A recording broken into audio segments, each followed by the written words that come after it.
Well, we're already 3 days into 2016. How are you doing on those New Year's resolutions? Not so well. No? We really don't need lists to tell us that many of us will look to lose weight this year, but according to a Nielsen study, the #1 resolution is to stay fit and healthy. #2, to lose weight. And Reed Mosimann, a personal trainer here at Lifetime Fitness, is here to talk to us and give us some tips. So when we say we want to be healthy, that's very broad. So where do you even begin? One of the biggest things I think about is stopping and reflecting on how was 2015? What were the goals that you set? Did you achieve them? Did you not? What were your success indicators? And how do you want to jump into 2016 being a little bit more successful? And how are you going to attack that game plan?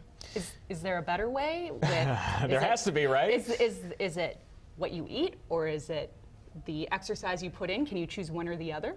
It's a combination of both, 100%. That's one of the coolest things about Lifetime. We really talk about we're on a mission to make a healthier America. And how do we achieve that? Because as we talk about, the numbers are kind of scary when people set these resolutions and don't reach them.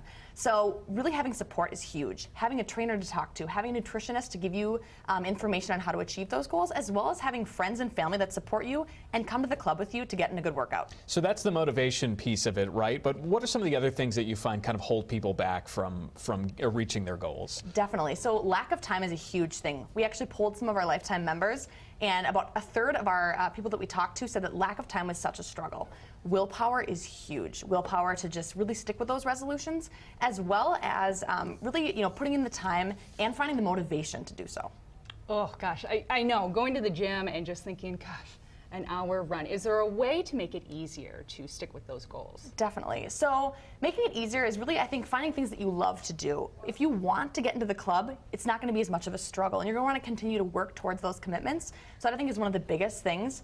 And making sure that you're really, as I mentioned, finding a support system, finding people that want to do it with you and are there to support you in reaching your goals. I think a lot of people see this, especially at the beginning of the year, as such a huge undertaking, a huge task. I have to change the way I eat. I have to make more time. Do you have any tips on how maybe we can make this a little more manageable? Definitely. So one of the biggest things is scheduling it in. So we all have crazy schedules. Our calendars are full of commitments, but make health one of your top priorities. So make sure that you schedule it in, whether it's in the morning, at lunchtime, or in the evening. Do it with your kids, spend time with friends.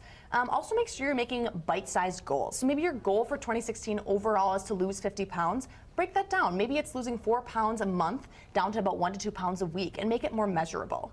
Also make sure you have a plan. So we can all go into things and set commitments, but if we don't have a plan, how do we really reach that goal? So talking to a nutritionist, talking to a trainer, and really understanding how you're going to reach that goal is so critical.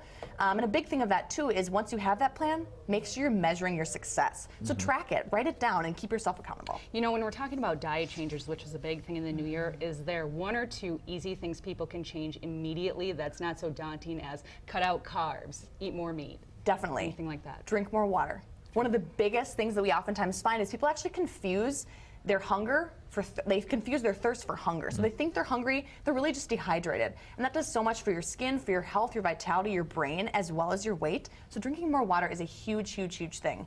And as you mentioned too, I think making sure that you're eating a little bit more frequently and eating smaller meals. Think about those healthy snacks and making sure you don't have those periods of time where you're absolutely starving and then you're eating a huge meal, because it's fluctuations for your metabolism like that that are really challenging. And that's one of the things that I did. I worked with a nutritionist actually starting a few years ago at Lifetime, and I started with breakfast. I just made breakfast healthier. Yes. And then I moved on to lunch after I had that down, and now I'm moving on to snacking. Look at that. So there you go. You've got it down. I'm going to disappear in 2016. Thank you so much for coming in. Definitely. We Thank really you, guys. Appreciate it.